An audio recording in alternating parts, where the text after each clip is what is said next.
Good morning, men. This is the TMI Crane truck.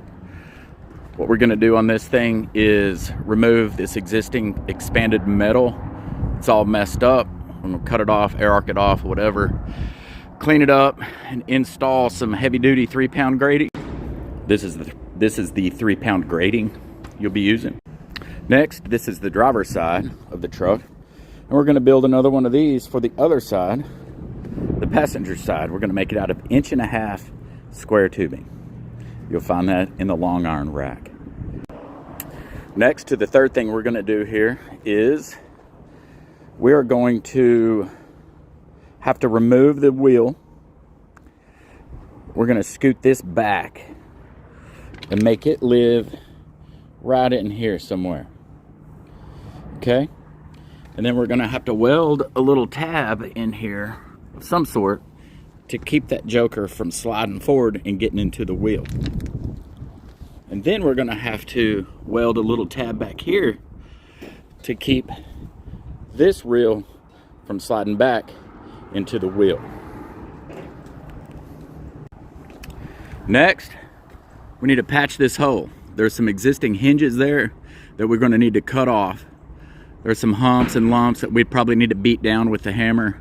And then we'll try the best we can to put a patch in there and make it fit kind of down in there where it can be flush. And then we'll just weld all the way around it. It doesn't have to be beautiful. It doesn't have to be perfect.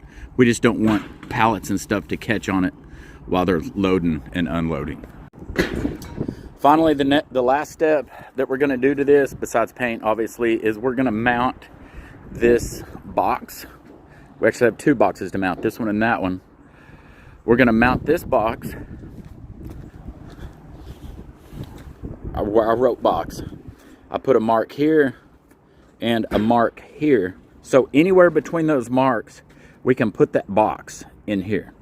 It's probably going to be the most difficult thing we do on this. They always seem to be a little more difficult than what they should be for some reason. And we can talk about that in more detail later. It does come with these box bracket mounts. Sometimes they work, sometimes they don't. I don't think they're going to work on this project, but I think we can utilize them and modify them to make them work. Here's the passenger side box.